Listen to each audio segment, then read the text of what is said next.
بسم الله الرحمن الرحیم. راځي خوږو ملګرو د انجینیر صمد خلیل په حجره کې ناست یو چې د هغه نه یو ښایسته انقلابي کلام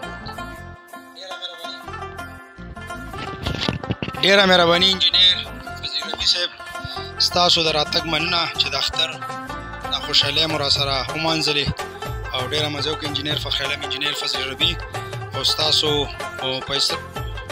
ډیره مهرباني چې ستاسو په اصرار دا یو کلام دی فرش آمد دی نو دا تاسو ته ډالۍ شعر دی وایي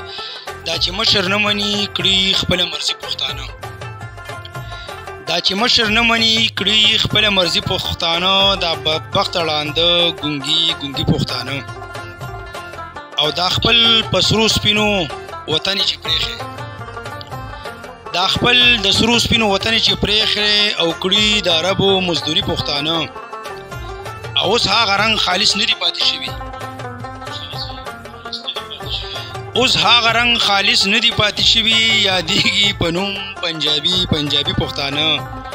او دا چې رڼا نه مني او تیرو کې خوشحاله.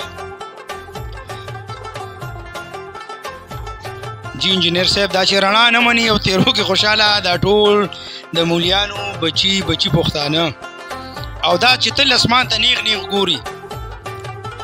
دا چې تل اسمان ته نیغ ګوري، دا په تمه امداد غیبي پښتانه. مهرباني دا چې تل اسمان ته نیغ ګوري، دا په تمه امداد غیبي پښتانه او دا چې سر د دشمن پیدړې وړې کړو، دا چې سر د دشمن پیدړې وړې کړو، نشته اوس هغه حقیقي پښتانه. دا چې سر د دشمن پیدړې وړې کړو،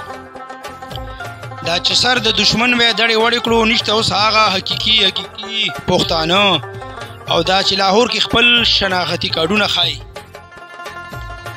دا چې لاهور کې خپل شناختي کارډونه ښایي، دا ورک شوي نصاب نه تاریخي پښتانه او د لایبرېرو په ځای چې دا حجرو کې ناست، د لایبرېرو په ځای چې دا حجرو کې ناست، د بې ادبه بېکاره غیر نصابي پښتانه او دا پېښور او کابل نه چې ونوته،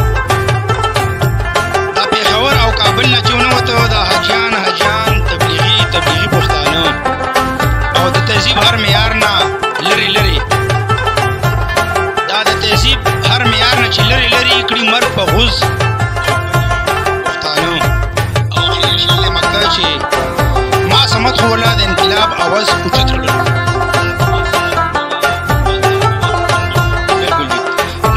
خو ورلا د انقلاب اواز اوچت کړلو، خو دا ډوب اوده